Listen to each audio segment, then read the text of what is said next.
Welcome to our analysis of demographic characteristics, how our politics reflect us. Who we are often influences our life experiences, which shape our political socialization and therefore what we think.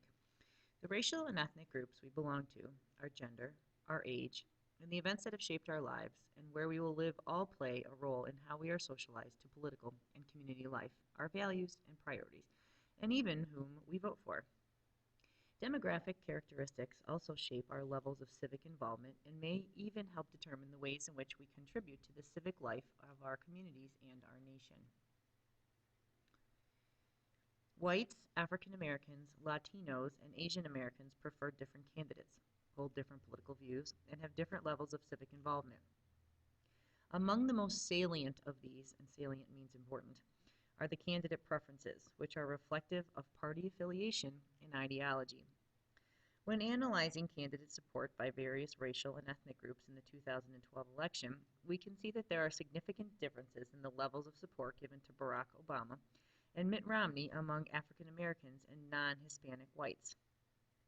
If you look at this graph, a majority of whites, 54%, right here, 54%, supported Mitt Romney, whereas an overwhelming proportion of African Americans, 90%, supported Barack Obama. President Obama also enjoyed strong support from Hispanics, 68%, and Asian Americans, 57%. This breakdown of 2012 voters is not unique. Rather, it reflects well-established differences in party affiliation and ideology between racial and ethnic minorities and whites. But there are differences even within racial and ethnic groups. If we look at this chart, it shows how the various categories of Latinos differ in terms of party identification. As it shows, Latinos who identify themselves as Puerto Rican are more likely to be Democrats, while roughly half of other ethnic Latino groups are likely to be Democrats. Party affiliation among ethnic groups within the Asian community also varies somewhat, as this shows. In general, about 60% of all Asian Americans are registered Democrats. South Asians are most likely to be Democrats, and the majorities of Chinese and Koreans are Democrats as well. A quarter to a third of all Korean, Southeastern Asian, Filipino, and Chinese Americans are unaffiliated with either party. The AP won't ask you to differentiate that deep, just trying to show you some trends. White, African American, Latino, and Asian American youth also differ significantly in their levels of civic engagement, as well as in how they connect with their communities. Trends reported in the civic and political health of the nation, a detailed look at how youth participate in politics and communities, include these. First, African American youth are most likely politically engaged, racial or ethnic group. They are the most likely to vote, belong to political groups, make political contributions, display buttons or signs, canvass voters, and contact the media about the political issues. The AP does like to ask you about that. Asian Americans are more likely to have been active in their communities. They are more apt to work to solve community problems, volunteer, engage in boycotts, sign petitions, and raise charitable contributions. Young Latinos are the least likely to be active in politics or their communities, but they are most likely to have engaged in political protests. 1/4 of Latinos, more than twice the proportion of any other group, have protested, primarily in immigration rights demonstrations. That has definitely been true lately with the DREAM Act. The lack of civic involvement may arise from barriers to participation, including the fact that many Latino youths in the United States are not citizens, which would bar them from voting. The slogan of many immigrant reform marches, "Today we march, tomorrow we vote," may be a promise of increased political participation among young Latinos in the future. Young white people are moderately likely to engage in many community and political activities. They are more likely than any other group to run, walk, or bike for charity, and they are also more likely to be members of a community or political group. Of the groups of young people considered here, they are the least likely to protest, the least likely to contribute money to a political cause, and the least likely to persuade others to vote. Public opinion polls and voting behavior indicate that men and women have very different views on issues, have different priorities when it comes to public issues, and often favor different candidates, particularly in national elections.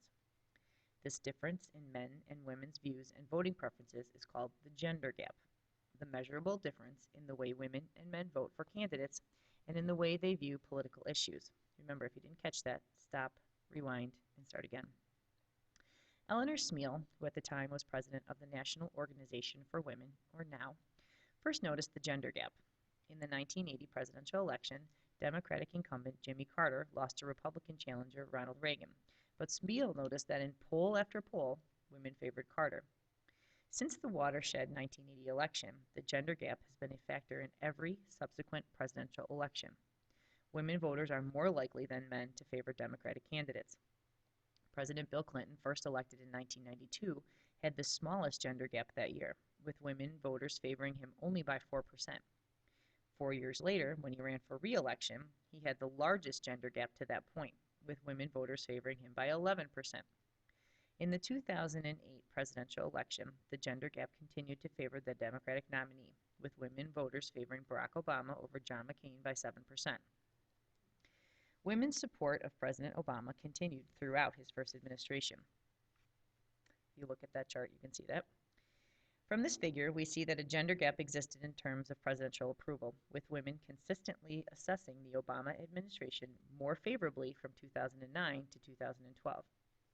While Obama's overall approval rating has varied from a low of 41% to a high of 66% in this graph, because it is considerably lower now, on average, greater proportions of women have always approved, on average, by about 5 or 6% more than men. Much of the gender gap illustrated in the varying presidential approval ratings can be attributed to the gender gap in party affiliation. Democrats are more likely to assess President Obama positively, and women are more likely to be Democrats. In addition to party affiliation, voting turnout patterns increase the effect of the gender gap. Women in most age groups, except those under age 25, are more likely to vote than their male counterparts. In addition, on average, women also live longer than men, so older women constitute an important voting bloc. The difference in women's candidates' preferences and their higher likelihood of voting means that gender gap is a political reality that any candidate seeking election cannot ignore. Young men and women also differ in their level of civic engagement, in the ways in which they are involved with their communities, and in their perspectives of the government. While majorities of young men and women believe it is their responsibility, rather than their choice, to get involved to make things better for society, how they choose to get involved varies by gender. So let's look at this chart. It shows that women in particular are more likely to participate in certain forms of community activism, such as volunteering and running, walking, biking, or engaging in other fundraising activities for charity. Men and women are about equally likely to work on solving a community problem, such as volunteering for a nonprofit mediation service that helps negotiate disputes between neighbors. Men are more likely than women to choose formal political forms of activism, such as voting, persuading others to vote, and contributing money to political campaigns. Women's and men's opinions also differ on public policy issues, although often in unexpected ways. On the other hand, there is very little difference of opinion between men and women on the issue of abortion. On the other hand, men are about 10% more likely to favor the death penalty than are women. And men's and women's views on the optimal role of government vary greatly. 66% of young women believe that government should do more to solve problems, versus 60% of young men, whereas only 27% of women believe that government does too many things better left to businesses and individuals, as opposed to 35% of men. Differences in the candidates voters prefer, party, gender, the age of candidates themselves, are one reflection of age and political opinions. People's opinions are also influenced by the events they have lived through and by their political socialization. An epic event may lead to a widespread change in political views. The generational effect, sometimes called the age cohort effect, is the influence of a significant external event in shaping the views of the generation. Typically, generational effects are felt most strongly by young people.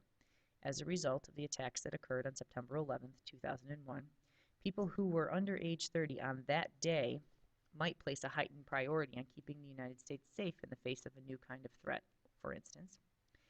Other key events that have helped shape the socialization of a generation include the Great Depression and World War II for the oldest Americans, and the war in Vietnam and the changes in society that occurred during the 1960s for the baby boom generation born between 1946 and 1964.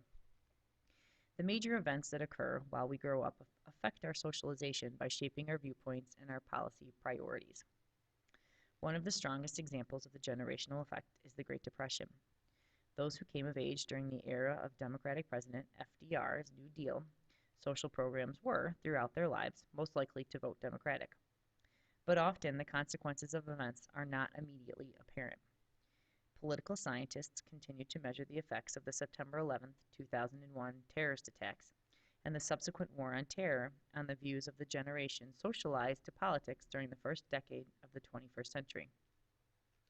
In the 2008 presidential election, young voters strongly preferred Senator Barack Obama over Republican candidate Senator John McCain, and in 2012 continued to favor Obama over Republican rival Mitt Romney. But was this difference in candidate preference a result of the generational effect?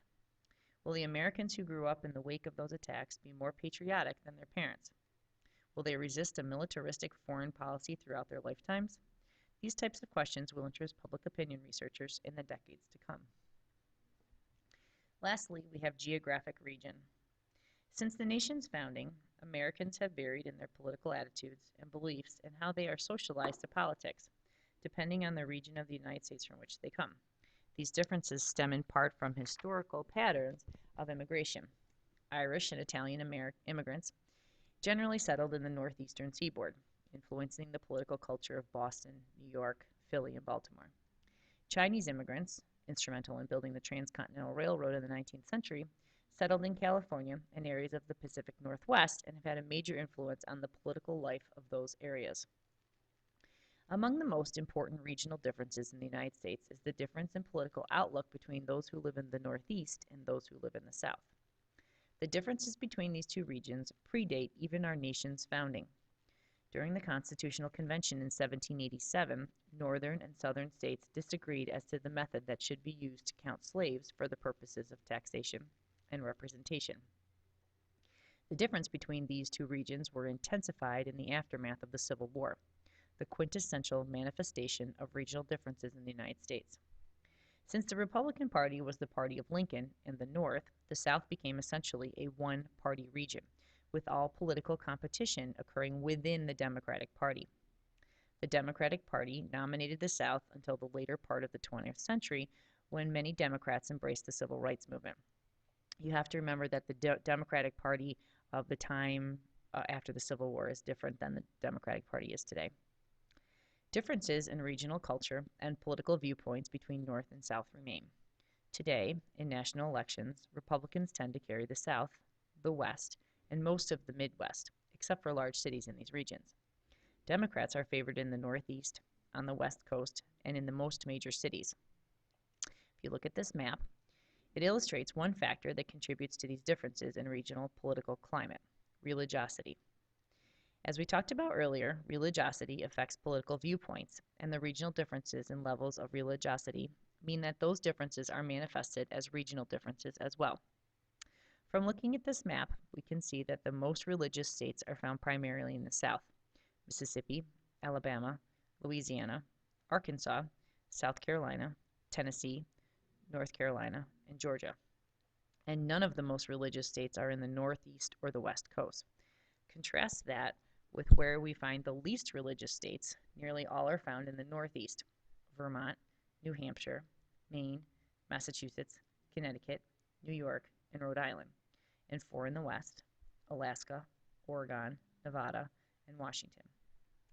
The regional differences in levels of religiosity are compounded by the differences in the dominant religious denominations in each area. The South is much more Protestant than other regions of the United States. Not surprisingly, Republicans dominate in this area, particularly among the most religious. Protestants born again Christians and evangelicals. Let me repeat that sentence. Not surprisingly, the Republicans dominate in this area, particularly among the most religious Protestants, born again Christians, and evangelicals. Catholics and Jews tend to dominate in the Northeast along the East Coast. Both groups are more frequently supporters of the Democratic Party, which is underscored by their lower levels of religiosity. People without a religious affiliation who tend to value independence and have negative views of government environmental activism tend to live in the West and vote Republican. We can discern many of the similarities and differences between the political beliefs of members of these various demographic groups because of the increasingly sophisticated and accurate ways in which we can measure public opinion.